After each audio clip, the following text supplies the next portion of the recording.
Lord God, I beg you, inspire my words today and inspire the thoughts of those who hear them. Today I'm continuing in the series of sermons on the Psalms, which Reverend Michael started last summer and Bruce has continued. And I apologize in advance for possibly boring you with too many details. Unlike the main translations of the Bible, such as the New or Original Revised Standard Version, the King James Version, the New International Version, and so on, the Psalter in the Book of Common Prayer was intended for worship use. As part of a book intended for group worship, for congregational reading or singing, the translations of the Psalms in the Book of Common Prayer was done with an ear toward how they sound when read or sung aloud. So the lines read well. There is a definite rhythm to the word stresses, and they're not hard to sing.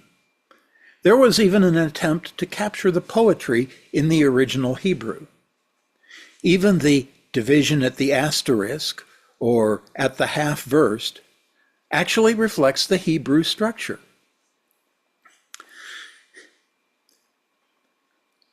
Those divisions, or half verses, are sometimes called versets.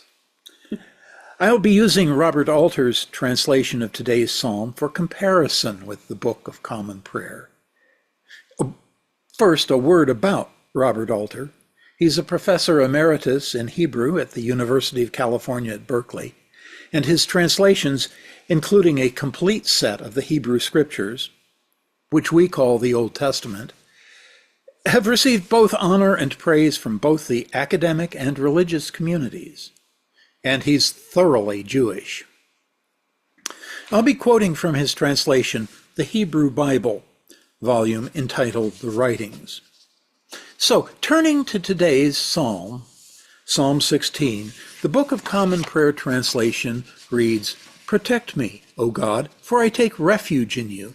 I have said to the Lord, you are my Lord, my good above all other. All my delight is upon the godly that are in the land, upon those who are noble among the people. But those who run after other gods shall have their troubles multiplied. Their libations of blood I will not offer, nor take the names of their gods upon my lips. O Lord, you are my portion and my cup. It is you who uphold my lot. My boundaries enclose a pleasant land. Indeed, I have a goodly heritage. I will bless the Lord who gives me counsel. My heart teaches me night after night.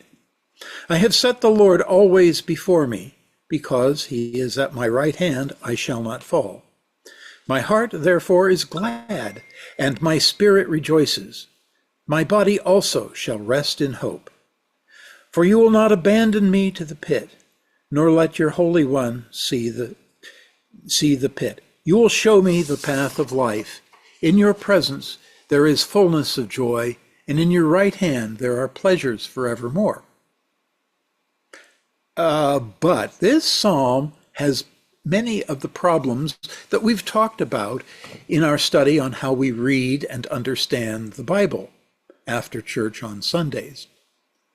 In the history of the baseline Hebrew, there are copying errors, damaged manuscripts, words whose meanings are not clear, or for that matter, entirely unknown, and so actively debated, concepts which are vague, a whole lot of issues. And don't forget, poetry is not prose. Poetry does not necessarily have clarity and singleness of meaning or vision.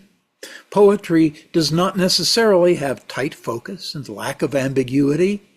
Poetry often makes use of metaphor and allusion to carry a heavier load of meaning and import.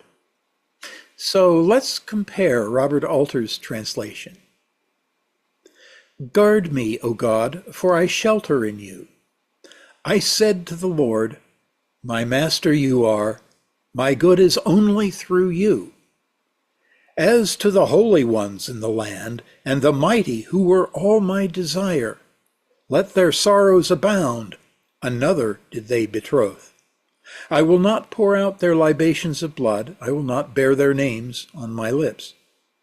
The Lord is my portion and my lot. It is you who sustain my fate. An inheritance fell to me with delight. My estate, too, is lovely to me. I shall bless the Lord who gives me counsel through the nights that my conscience would lash me. I set the Lord always before me on my right hand, that I may not stumble. So my heart rejoices, and my pulse beats with joy. My whole body abides secure.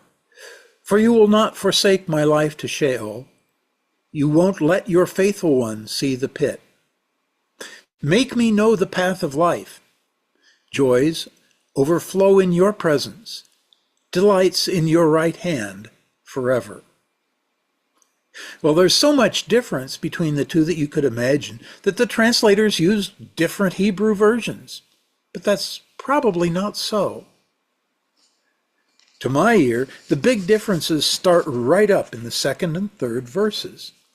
The Book of Common Prayer is very positive, saying, "All my delight is upon the godly that are in the land, upon those who are noble among the peoples. But those who run after other gods shall have their troubles multiplied." It's a positive sentiment, positive reading, encouraging. Yay, good, boo, evil, to oversimplify. Alter, on the other hand, makes this verse a statement by the psalmist as a possible convert from pagan cults, or a person resisting the appeal of the idolatry of the surrounding peoples. As to the holy ones in the land and the mighty who were all my desires, let their sorrows abound, another did they betroth. Holy ones here, to alter, means the idols in the area, and the mighty are the powerful political leaders and the shamans of the idols, who were formerly attractive to the psalmist, coming across as wedded to the wrong god, to a bad end. This is a renunciation, not a praise. The differences continue in 5th and 6th verse, though not so dramatic. The Book of Common Prayer reads, "O Lord, you are my portion and my cup. It is you who uphold my lot. My boundaries enclose a pleasant land. Indeed, I have a goodly heritage." Well, this is rather a real estate-oriented view, as one might well inherit land, and even the word lot could be understood as referring to a physical area. I think the translators were trying to translate a Hebrew metaphor into an English metaphor. Alter, on the other hand, has, "The Lord is my portion and my lot. It is you who sustain my fate.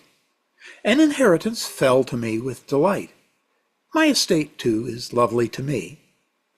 Well, this could still also be interpreted as talking about real estate, but it's much more oriented toward heritage, toward inheriting something good. Nor would I interpret that as meaning earning or deserving the good, but just inheriting. In verse 7, the Book of Common Prayer has, "I will bless the Lord who gives me counsel. My heart teaches me night after night." That's pretty straightforward and not very nuanced. But Alter translates this as, "I shall bless the Lord who gives me counsel through the nights that my conscience would lash me." Oh my, that's a really loaded verse in his translation. There's a struggle implicit in that, conscience lashing the poet, and victory in the struggle indicated by the single word would. And the net result is God's teaching, God's advice, God's counsel. In short, specific, and at least to my ears, a much stronger statement. And by the way, even though it's not directly important for this, Alter does add an amusing side note. For the ancient Hebrews, as with other groups, functions were assigned to various organs.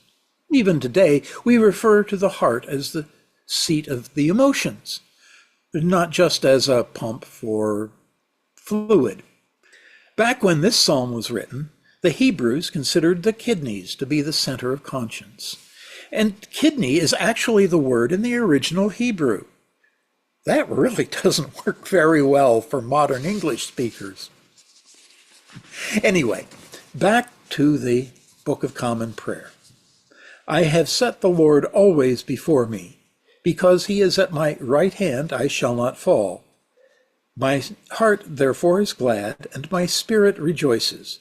My body also shall rest in hope. On the other hand, Alter makes that read, I set the Lord always before me, on my right hand, that I may not stumble.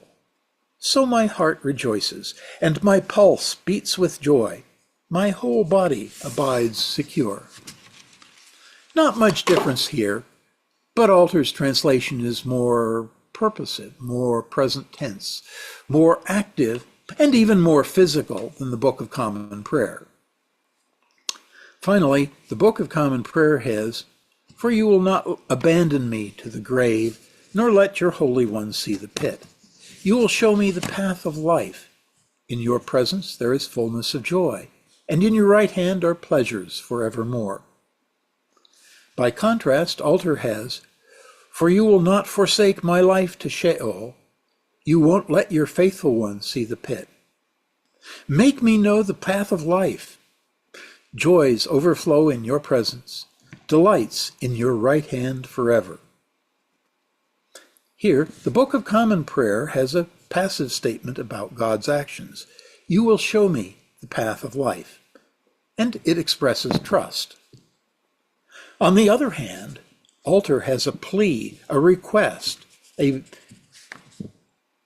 as for strong affirmative action on God's part. Make me know the path of life. It expresses dependence on God. Finally, Alter makes a comment about the first part of that last line. Joys overflow in your presence. Well, it doesn't make good reading aloud in English. In a footnote, he mentions that the literal Hebrew says, a satiety of joys in your presence. Joy, more than sufficient to satisfy any need or longing. By the way, that sounds pretty good to me. And now, a change in direction. In ancient times, the basic forces in human behavior were often depicted as persons, or sometimes more literally as gods. War and violence, the desire or need for war, was personified as Mars or Ares. Closer to the time of the Psalms, the local non-Hebrew tribes had the Baals, gods of war and conquest. The Romans personified lust as Cupid, and the Greeks as Eros. We still speak of excessive desire as cupidity, and the connection is right there to be seen. Similarly, though I won't bother to name them all specifically, there were gods for wisdom, trickery, marriage, fecundity, greed, power, and a whole lot more. These forces in human lives have not gone away, but we don't call them gods anymore. The modern name is values. This is not to deny or put down values. We all have them, just as we're all subject at some time to another to the forces behind them. We do need to be very careful that those values do not cause us to harm other people. That would be the modern equivalent of the psalmist's libations of blood, and the improper use of those values might even involve the spilling of blood or hurting people in the name of some value or imperfect good.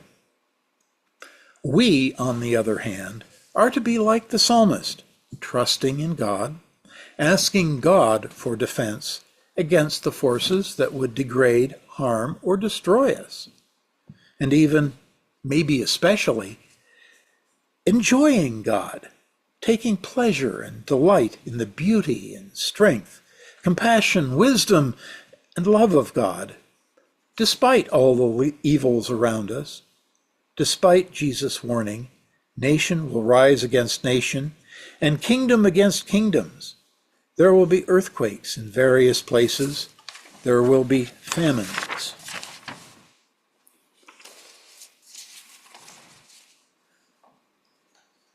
So bad things will happen, and we get to trust in God. In fact, that's the only way through all of the problems that we will be facing. So, be like the psalmist, not like the others. Amen.